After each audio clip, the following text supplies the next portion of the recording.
Graça e paz. Que bom estar com vocês novamente. Eu, Newton Campagnoni, em mais um Saúde em Pauta. E mais uma vez com a doutora Sueli. Certo, doutora? Bom dia a todos, é um prazer estar aqui com vocês e vamos dar continuidade. E nos programas passados nós estávamos falando sobre relacionamento. Sim. Hoje eu gostaria de falar a respeito de terapia familiar. O que seria terapia familiar e como que se chega à necessidade de uma terapia familiar, doutora? A terapia, normalmente, terapia por si só, é você saber lidar com uma situação, você aprender a lidar com uma situação. Certo. Quando a gente fala de terapia familiar, é conseguir conversar com as pessoas que vivem na mesma casa. E normalmente as pessoas falam, mas todo mundo sabe conversar. Mas normalmente quando um assunto é contraditório, é oposto, cada um tem um ponto de vista, acaba num bate-boca. E num bate-boca não se resolve nada. Então a terapia vai ajudar as pessoas a aprenderem a conversar. Conversar é saber falar e saber ouvir. Aí na terapia familiar a gente não pode confundir então com terapia de casal. Não, terapia de casal é a dificuldade do casal, né? Às vezes o casal tem dificuldade, a gente precisa resolver algumas coisas nesse sentido, mas quando envolve os filhos ou quem mora naquela casa, faz parte daquela dinâmica, todo mundo precisa estar envolvido. Hoje a gente escuta muito, né?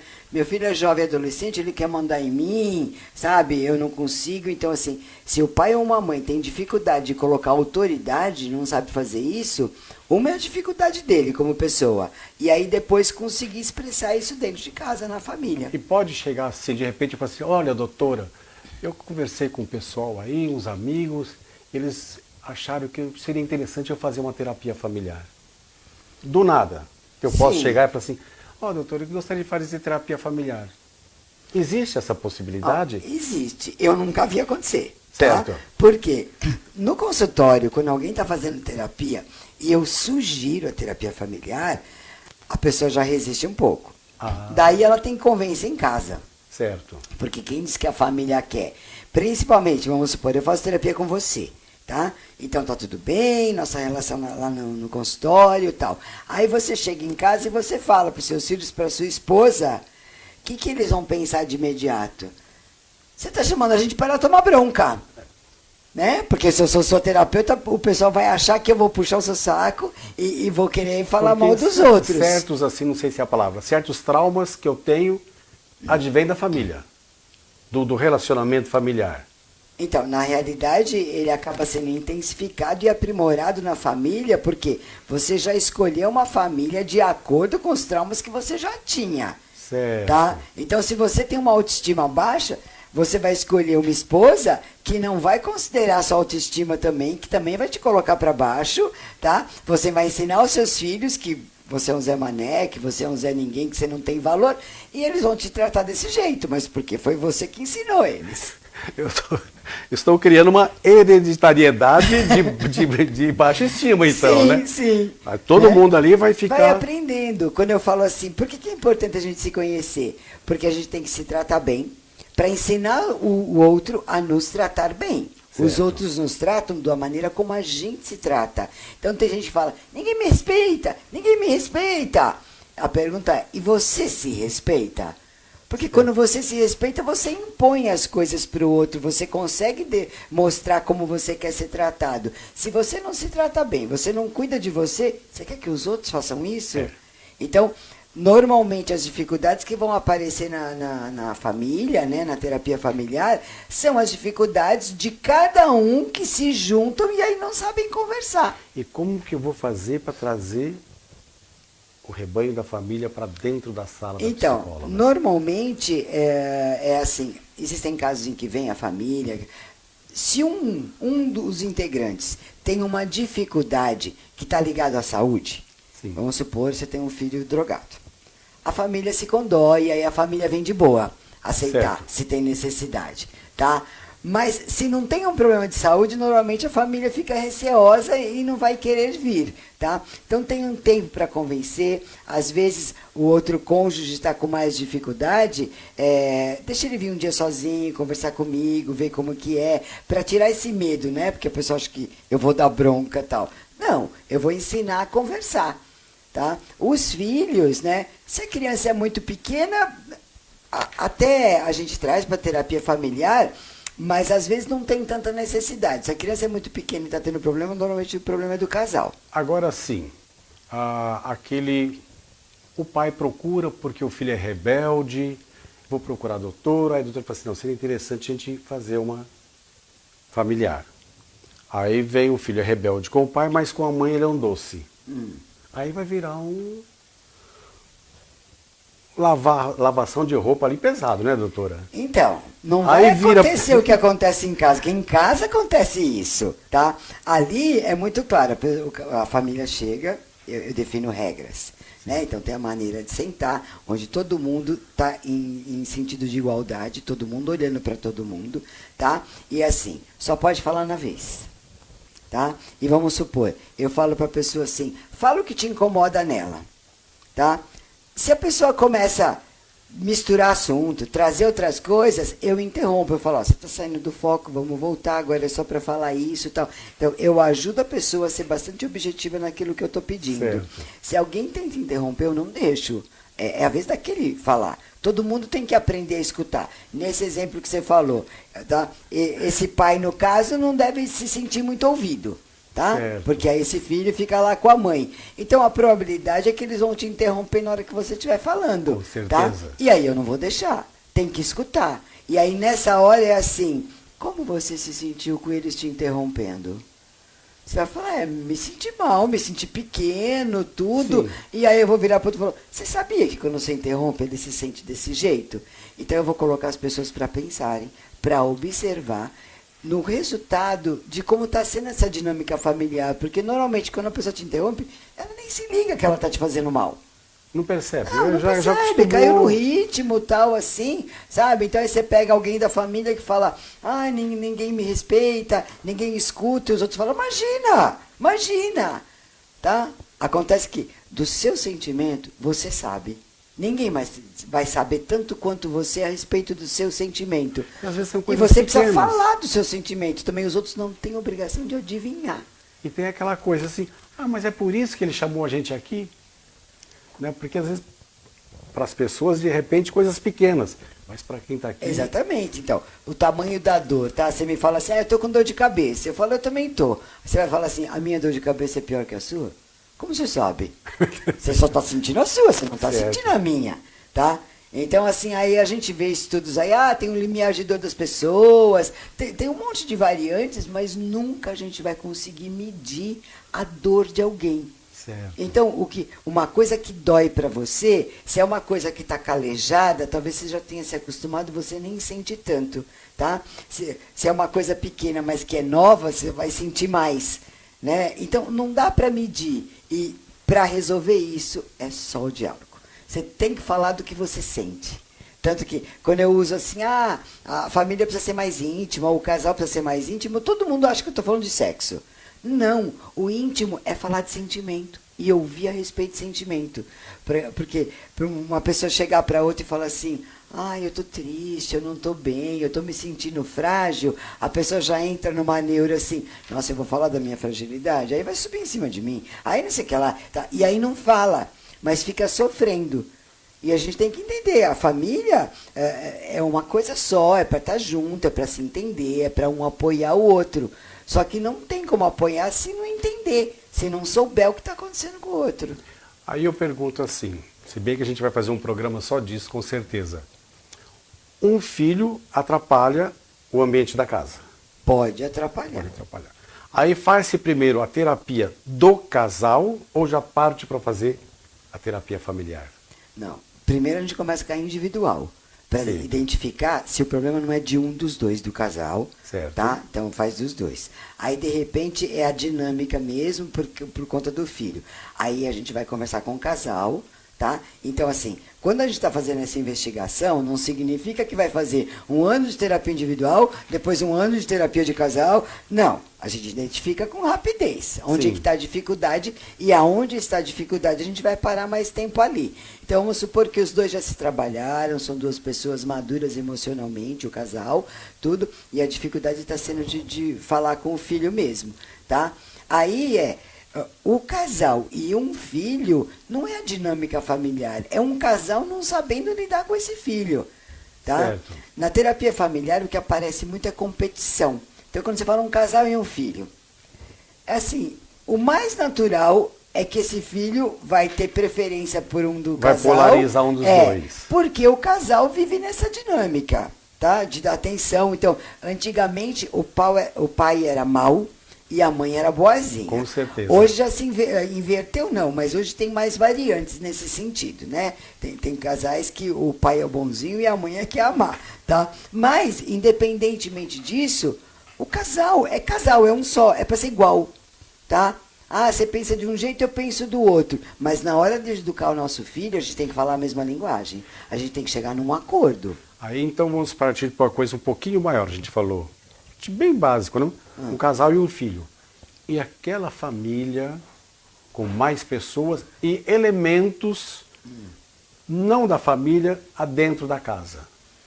Então, aí depende, né? É assim, uma avó que mora junto. Sim. Se ela mora junto, ela está fazendo parte da dinâmica familiar, ela vai participar. Certo. Ela tem que ter o lugar dela, que é o lugar de vó. Ela não é dona da casa, tá? Ela não é mãe daqueles filhos, tudo. Então, tem o lugar dela e que tem que ser respeitado. Todo mundo tem o seu lugar, e que é por direito e que isso tem que ser respeitado. Mas se ela mora, ela está fazendo parte da dinâmica. Então, ela vai participar da terapia familiar. Se é uma pessoa que vem passar uma temporada, que vem visitar, ou é uma avó que mora 2 casas do lado e que está toda hora lá, mas ela não mora lá. Certo. Então, ela não faz parte daquela dinâmica. Então, Mas às vezes a gente deixa com que participe, né, Sueli? então, deixa com que participe. Então, a dificuldade é ou do casal ou do marido da mulher, porque não está colocando limite para essa mãe de um dos dois aí. Sabe? E a Por gente que está vê- deixando? E a gente vê mais, vou voltar de novo assim, aquele filho que acaba, não, eu vou morar na casa da minha avó, que a minha avó é melhor, que a minha avó é isso. E tem disso também, né, Não, Sueli? tem. E assim, dependendo da idade desse filho, você não tem como impedir. Se ele é maior de Certo. idade, ele pode ir. E assim, você não tem que alimentar, tá? Porque eu acho que é legal um filho sair cedo de casa e cuidar da própria vida, Só que ele tem que ter trabalho, dinheiro, ferramentas. Ele ainda não vai estar milionário, Sim. ele ainda vai passar uma vida apertada, mas faz parte a construção dele viver com menos, ele não vai ter tanto conforto e tal. Ele tem que ir. Se ele vai para casa de uma avó, já tem uma estrutura pronta, ele está se aproveitando disso. Então, ele não está agindo de uma forma madura, tá? Se ele quer ir, você deixa, mas para de cuidar. Deixa ele viver a realidade lá da casa dessa avó. Por quê? No começo parece tudo lindo. Daí o tempo vai começar a aparecer os Vai vir as problemas, obrigações. né? Certo. Então, aí vai ter que resolver. Vamos tomar cuidado com a idade desses filhos que a gente está falando. Tem casais que não conseguem colocar limite, não conseguem colocar autoridade em crianças. Isso é um problema do casal, Certo. tá? Assim, pai tem que ter autoridade. Tá? Porque aquelas crianças birrentas, né? Eu não quero você, eu não quero quero tudo, né? eu vou Então, morar na casa da tia ou da minha avó, porque lá eu sou bem amado, sou bem querido, vocês são ruins, não sei o né? quê. Então, primeiro uma criança não Sem tem nem limite. que ter o direito de falar isso. Certo. Tá? Mas fala-se, né, Agora- Sueli? Então, mas fala, porque os pais estão permitindo, dando esse espaço. Aí vai crescendo, vai virando um adolescente, sabendo mais o que quer, mas ainda não se sustenta. Certo. Se não se sustenta, não é independente, não tem que escolher coisas e decidir nada. Tá? Certo. Então o casal precisa ver a dificuldade nessa autoridade, tá? De colocar. Quando é uma família onde as pessoas já são todas adultas, aí entra muito essa coisa do diálogo, né? Perfeito. Então é aprender a conversar e aprender a ouvir, né? A delimitar espaço, a ter respeito, porque às vezes uma mãe, ela se acha perfeita. Ela acha que ela faz tudo, que ela cuida, que ela faz comida, que ela lava roupa, e aí vem um filho jovem e fala assim, minha mãe não me respeita, ela entra no meu quarto, ela mexe nas minhas coisas, ela faz com tudo e certeza. tal. Então é assim, ó, eu perdi a conta de quantas vezes eu falei para mães de falar assim, deixa o quarto do seu filho que é rato. Aí a pessoa fala, imagina, eu vou deixar ficar sujo. Então, não vai chegar a esse ponto, tá? Mas assim, ele não quer que mexa no quarto dele e ele já é um adolescente, ele arruma e ele limpa o quarto dele. Você não tem que se meter. É o espaço dele. Vai deixar acumular meia suja lá no canto 1 semana, 10 dias. Ele vai se dar conta o dia que não tiver meia limpa na gaveta. Problema dele. Ou vai pôr a suja, ou vai lavar, vai correr atrás, tal. Ele não vai mais esquecer de colocar no cesto de roupa suja. A mãe não tem que sair recolhendo, não é mais uma criança, tá? Então, muitas vezes a mãe se mata porque ela quer se sentir valorizada, ela quer se sentir grande, acreditando que esse filho vai botar lá no céu. Não vai. Não vai, tá? Vai judiar, vai falar o que quer, vai fazer essa mãe chorar, daí os dias, a toalha tudo, vai ficar jogada no chão, vai molhada. continuar da mesma maneira. Então, assim, seu filho cresceu, admite que ele cresceu, aceita, né? Aí tem gente, ai, parece que eu tô me sentindo velha com isso. Faz parte, não tem jeito. Aí eu vou falar uma situação assim, o casal casaram, tá? Filhos, mas na época que eles começaram a casar, eles não tinham condições, e foram morar ou com o sogro, ou com a sogra, e fica na dependência dos parentes ali. E acaba dando conflito no relacionamento da família que mora na casa do sogro, da sogra, essas coisas assim. E vai para terapia. Os mais velhos também teriam que ir? Não. Não. Não. O problema é aqui. Se um casal chegar no meu consultório falando isso, eu vou falar, porque você não tem sua casa. Ai, não tem muito dinheiro, vai morar num quarto de cozinha. Aceita a sua realidade. Se você não tem dinheiro, né, porque tem muita gente, não aceita que em determinadas fases da vida a gente tem que rebaixar um pouco o nível.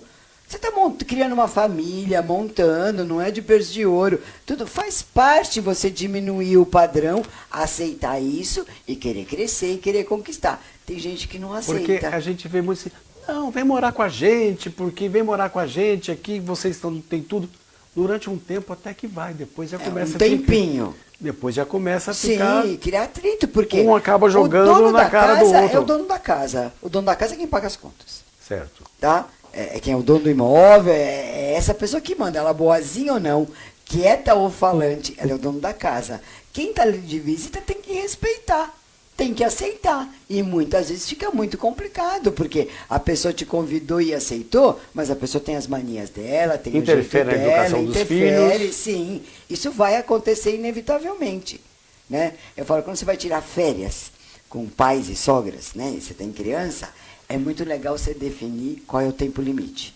Vai embora um dia antes do tempo limite.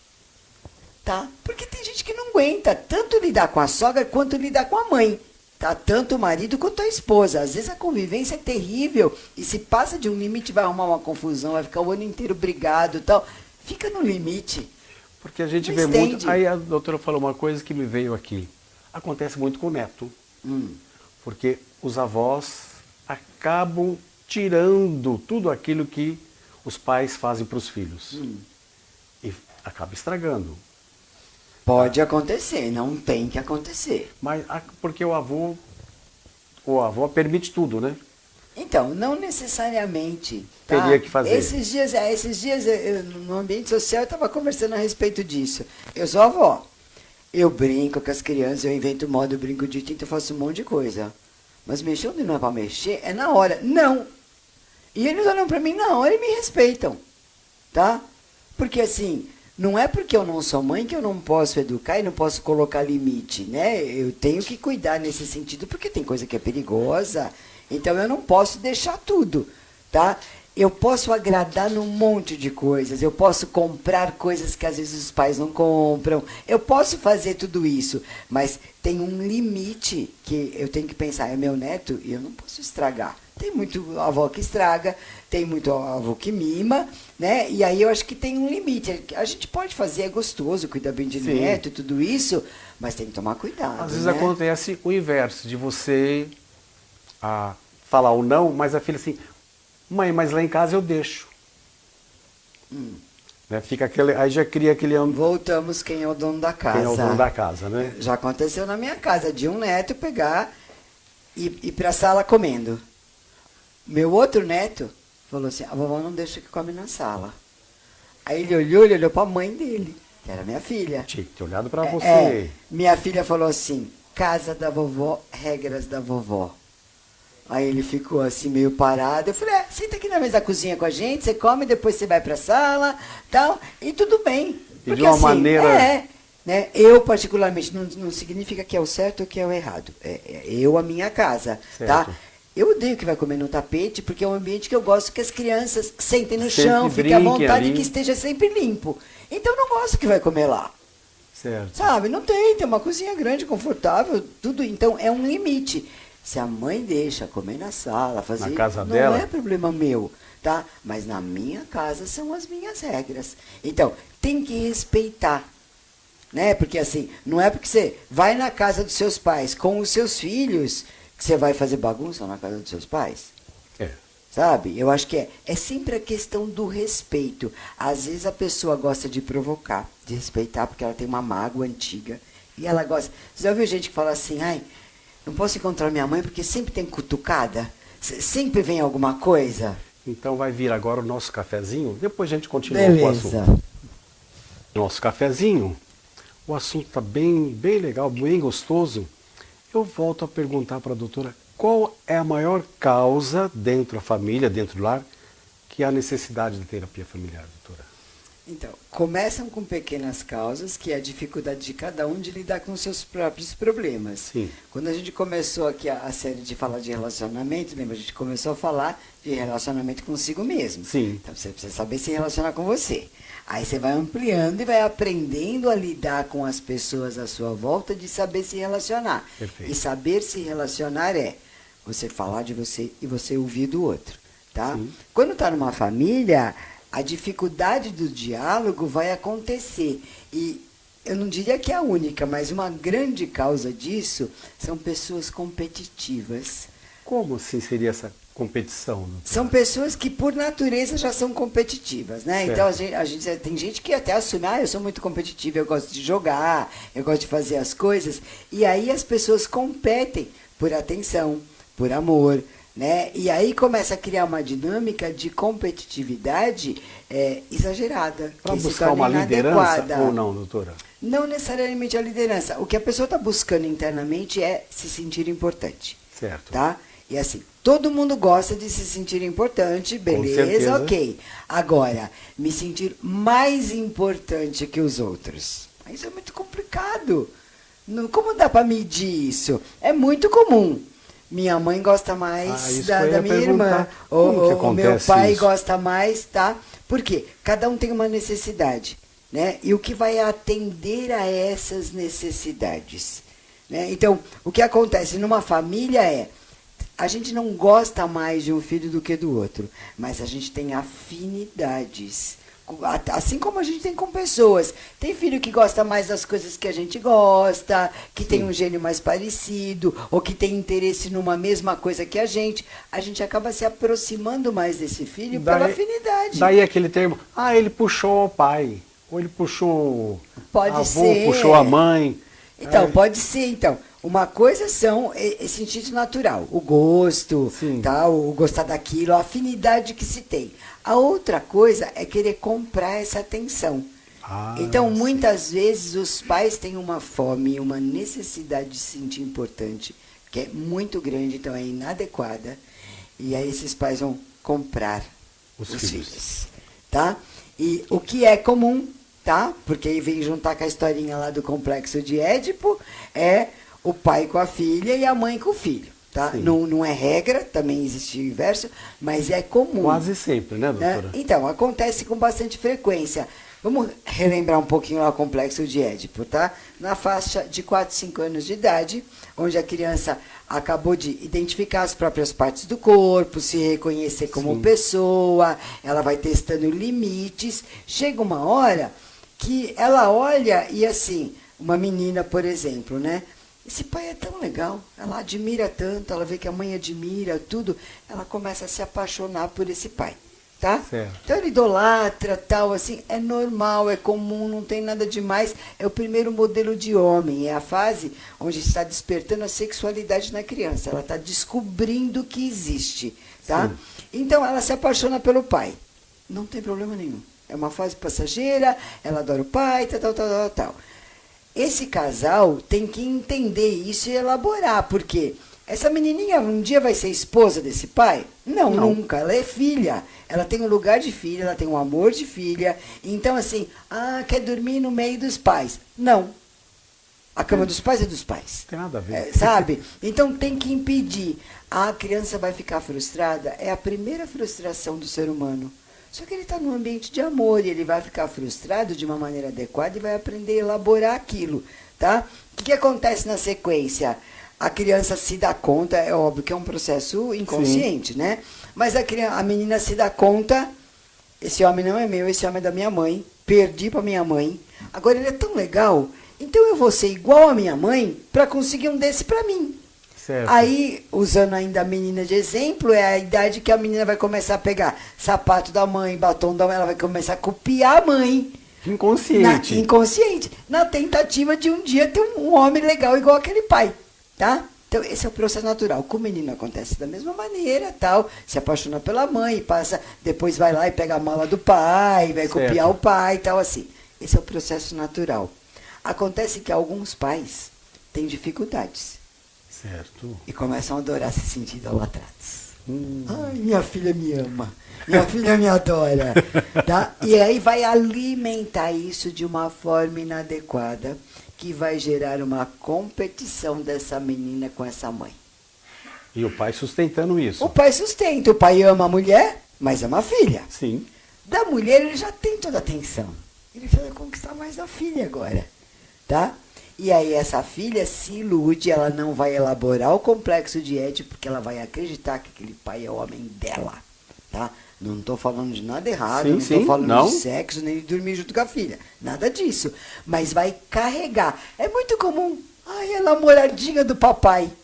Ai, que frase infernal. Sabe? Não, a filha nunca é namoradinha do papai. A namoradinha do papai é a mamãe, né? Ela é a filhinha, amada, querida, tudo, mas é a filhinha, tá? Então, o que acontece? Esse pai ou essa mãe, tá? Vai idolatrar muito esse filho, vai dar um espaço para ele, tá? Fazendo ele acreditar. Aí esse filho lá no futuro vai ter dificuldade em relacionamento, porque a mulher da vida dele era a mãe. Nenhuma mulher vai ser melhor que minha mãe. Ou nenhum pai vai ser melhor. Nenhum marido vai ser melhor que meu pai. Tá? E aí gera competição. Por quê? Se uma filha gosta do pai e faz isso, a mãe sempre atrapalha, né? Tá sempre no caminho. Né? Então vamos cutucar e vamos infernizar a vida dessa mãe. Olha aí. Tá? Porque tá competindo o tempo inteiro. Então vai querer ser mais bonita, vai querer humilhar a mãe, vai querer fazer a mãe se sentir mal, não vai ser grata à mãe, vai agredir com palavras, vai falar, vai sempre querer depreciar para se autoafirmar, para ser a filhinha do papai. Até pede para sair com a filha. Pai, vamos sair comigo? Ah, mas não queria que a mãe fosse junto. Então, é a competição. Então é assim, esse pai precisa virar para a filha e falar assim, então, mas ela que é minha esposa. Tá? Se você não tem um namorado, você precisa arrumar um namorado. Se você já tem, você convida o seu namorado. Tá? Então, eu estou aqui no lugar de pai, mas a minha companheira é minha esposa. Tá? Então, é colocar limite. E assim a gente vê muitas mães com os filhos também, que ficam com os filhos a tiracolo, querem que o filho seja o dono da casa e coloca o marido para escanteio. Aí reclama assim, meu marido é um banana, meu filho que tem que decidir tudo dentro de casa. Quem fez isso foi a mulher. Ela que deu esse espaço, tá? Então, manter a autoridade numa terapia familiar, quando você coloca isso em pratos limpos, fica todo mundo muito desconfortável no momento que você abre isso, né? Então, assim, quem que é importante, quem que tem um espaço dentro da sua casa, tá? Na casa dos pais, quem mandam são os pais. Que idade os filhos têm, depende, quanto fica, quanto os pais deixam, tal, assim, mas a casa dos pais, então, são os pais que mandam. O filho não tem que dar palpite. Sueli, e uma casa com 2 meninos ou uma casa com 3 elementos, com 3 filhos? Tá. Ou 2 meninos ou 2 meninas, pode acontecer. Então, vamos supor, pegando o seu primeiro exemplo, 2 meninos. Se a mãe tiver essa sede de se sentir importante e alimentar isso, a mãe pode virar a namoradinha do primeiro e o segundo fica meio perdido e vai buscar talvez uma identificação com o pai, não vai ser o namorado do pai, mas vai ser o grande companheiro. Ah, o amigão. Aí ele vai se obrigar a gostar de tudo que o pai gosta, para acompanhar o pai, para ser o companheiro, para não se sentir sozinho. A criança, pela sede de amor e de segurança, ela se submete a muita coisa. Por que a gente vê muito adulto que tem uma carreira e não gosta do que faz? Porque normalmente seguiu uma coisa que era para agradar os pais. Certo. Às vezes é consciente e às vezes não, tá? Então aí começa a fazer uma coisa e nem sabe por que gosta daquilo, tá? Então pode acontecer isso, dependendo do grau de dificuldade da mãe, a mãe pode acolher os 2 filhos como namorado dela, aí ela vai gerar muita competição entre os 2 meninos e os 2 meninos contra o pai, tá? Quando isso é forte, normalmente essa mãe permite que esses meninos levem o casamento à falência. Acaba se divorciando porque esse pai não dá conta. Esse pai não... Esse pai tem que ser muito macho. Esse pai, né? Vai ser... teu pai e vai brigar. Tudo que você quiser, pede para mim, que teu pai não sabe nada. Então ele vai abrir mão. Ele vai procurar um lugar onde ele possa se sentir importante, porque ali começa a ficar muito difícil de fazer isso. Porque a gente vê assim, a gente conversa com as pessoas, chegou teu pai. Sabe, Sim. aquele... né? Quando você falou de 3 filhos, é engraçado porque tem uma piadinha que a gente faz que assim, tem o primogênito, que normalmente tem uma responsabilidade de eu tenho que ter sucesso, eu tenho que ser o bom, tal assim. O caçula que vai ser paparicado. Sim. E o filho do meio, que é o filho sanduíche, né?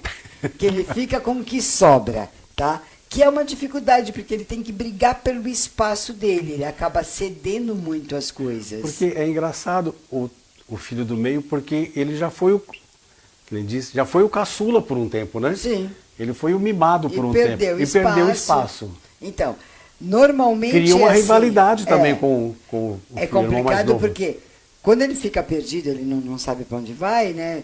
Meu pai gosta do outro irmão, minha mãe gosta do outro, né? E eu fico aqui. Essa pessoa vai querer criar uma autonomia ilusória, tá? Tem autonomia que é legal, e que é legal que todo mundo cria e tal, assim. Mas, assim, vai virar uma coisa assim, então eu mando em mim. Ninguém quis cuidar de mim, meu pai não quis cuidar de mim, minha mãe não quis cuidar, eu me viro sozinho. Só que vai ser uma pessoa que não vai confiar nos outros. Então vai querer se virar sozinho e não vai buscar orientação adequada, sabe? Vai querer se vingar desses pais, para não ouvir esses pais, tá? Para ir atrás e decidir tudo sozinho. Aí acaba levando muito tombo na vida, porque faz muita besteira, porque não escuta, tal, né? Então acaba sofrendo com isso. Quando se vai para uma terapia, se coloca os pontos nos is, porque eu falei, você é pai, eu sou mãe, a gente não gosta mais de um filho ou não. Eu brinco, eu falo, eu tenho 3 filhas, e tem atividades mais específicas com cada uma. Né? Tem coisas que eu gosto de fazer com uma, tem coisas que eu gosto de fazer com a outra, porque tem a ver com a afinidade delas, né? Então, eu tenho uma filha que não gosta de fazer compra, de ir em shopping, nada. Eu nunca vou com ela fazer isso. Né? Mas tem a que porque gosta. Não gosta, mas tem a outra que gosta, então que é divertido, né? Então tem programas diferentes que a gente faz. Todo mundo é obrigado a gostar de tudo. A gente vai se adaptando às coisas e se alinhando. Esse filho que você falou do meio, geralmente é aquele que fala assim, um dia ainda vou mostrar para eles quem eu sou. Pode ser, pode ser. Mas nesse mostrar para ele, quebrou a cabeça em vários lugares. Exatamente, né? Porque tudo que a gente faz por conta do outro, uma coisa importante. Tem gente que fala assim, eu vou ser advogado porque o meu pai é advogado, porque eu tenho que ser advogado, porque eles querem, tá então tudo assim, pronto, não sei então o quê. vai ser advogado, tá? Então, pode ser que seja muito infeliz, porque se ele não gosta daquilo, ele fez aquilo só por conta do pai. Aí tem aquele filho que fala assim, meu pai é advogado, ele queria que eu fosse advogado, eu também não vou ser advogado de jeito nenhum. Não vou ser advogado, porque eu vou fazer... Aí essa pessoa vai acabar escolhendo uma coisa para agredir o pai. Então ela vai fazer uma coisa que o pai não goste. Certo. Tá? Para agredir. Ele também não vai ser feliz. Ele também está escolhendo baseado no pai. Só que pelo inverso. Sim. Aquele que faz porque o pai quer e aquele que faz porque o pai não quer. Continua obedecendo. Muita gente se surpreende quando a gente fala disso. Mas né? é uma verdade. Que faz. Quando a gente na terapia familiar coloca todo mundo para conversar, a maior dificuldade é ouvir o outro. Porque o outro começa a falar, o outro quer responder. Quem tá quer no se meio. justificar. Mas eu não sou assim que você está falando. Então, primeiro que não tem que responder, é para escutar e elaborar. E segundo que, assim, numa terapia familiar, justificativa é proibido. Não tem que justificar nada. Que adianta justificar? Tem que ouvir e ficar quieto. Porque assim, você pediu uma coisa pra mim e eu não fiz. Não, porque você, não sei o que lá, tudo. Não, sabe o que é? O que aconteceu? Aquele negócio, dane, você já causou a dor no outro. Você precisa ter consciência que você causou a dor, tá? Que motivos você arrumou para isso? Justificativa não serve de nada. Porque a gente até imagina, porque tem aquelas pessoas que não falam, mas fica com carinho, aí ela fala, tá vendo, doutora? Ó, olha a cara dele. Sim. Não é isso? Não, assim. não me escuta, tá vendo? Não tá prestando atenção. Ó, tá vendo? Sabia que era ele que ia interromper. Tá? Sim. Quando eu falo com ele tá desse isso. jeito, ó. Nem tá prestando atenção no que eu tô falando. E aí você pede para falar as coisas, tal assim. Então vamos supor, tem um momento da terapia familiar onde todo mundo tem que falar uma coisa que não gosta numa pessoa. Uma vez de cada uma se fala de todo mundo. A pessoa fica desesperada, né? Porque ela vai receber um monte de carícia Você negativa, nunca me falou isso. né? Tal, vai escutar, tá? Aí, depois, em um outro momento, você vai falar de uma qualidade. Sim. Aí, a pessoa não tem coragem de falar da qualidade, porque parece que vai dar o braço a torcer. Nossa. Sabe? Aí a pessoa não lembra de nada. Fica perdendo. Ah, não tem bastante coisa, mas eu não lembro, sabe? Mas assim, tudo. Então a gente vê, uma pessoa que tem dificuldade de dar carícia, né? De ser positiva, tá? Como ela faz o outro se sentir? Porque quando é crítica, vem direto. Vem direto. E elogio nunca vem? É. Né? E a gente da mesma maneira que quem não recebe o elogio precisa conseguir falar. Porque imagina sempre assim, nossa, porque quando ela vai fazer terapia individual, ela vai, queima. A hora fala assim, fala alguma coisa dessa pessoa. Ah, mas são tantas, mas fala uma. Agora nunca lembra, né? Sim. São tantas, mas não lembra nenhuma. Sim. Tanto do lado positivo quanto do lado negativo. Então, uma coisa que acontece muito na família, vou usar um exemplo bem bobo, vamos supor que eu chego e falo assim, você está gordo, Newton? Você se ofende com isso? Acho Te que afeta? Você se sente mal? Não, Por quê? porque eu não sou gordo. Porque você não é gordo, porque você não está preocupado com isso, porque suas roupas continuam te servindo e você está de boa. Então, eu posso falar assim, muito brava, gritar, falar meio xingando e tal, e você não vai se incomodar. Agora, se você acordou hoje e olha, antes de se vestir, você ia começar a se vestir, sua esposa falou, nossa, tá com uma barriguinha, hein? Tá cheinho. Ah, a hora que eu te chamar de gordo, a coisa não vai ser simples desse jeito. Nossa, Porque você vai sair de casa assim, ai meu Deus, eu acho que eu engordei, preciso me pesar, eu não sei. Você vai estar incomodado com isso. Sim, com certeza. A hora que eu falar, isso vai ser muito agressivo. Tá? Perfeito. Então, é assim, quando eu xingo alguém, quando eu critico alguém, eu estou falando de mim, eu estou falando da minha realidade, do meu referencial. Se isso te machuca, depende do seu referencial. Se você não está nem aí com nada, tá? Vai passar batido. Agora, se você está incomodado com isso, você vai se sentir extremamente ofendido. Com certeza. Então, é assim, o quanto a gente quer agredir o outro quando a gente fala as coisas e o quanto que a gente é melindroso de se ofender com o ponto de vista por do banalidades outro. também, né? Sabe? Então tem umas coisas assim, né, que você escuta às vezes umas coisas que tudo bem, sabe? Falou tal assim. Tem gente que se ofende demais com aquilo. Sabe? E normalmente é porque a pessoa já se acha aquilo, a pessoa tem dúvida. Uma pessoa que tem uma autoestima muito baixa, ela se ofende com tudo. Ah, sim. Porque tudo ela acha que realmente, ó, falou pra mim, tá, me cutucou. Ah, nós estamos aqui dando uma entrevista.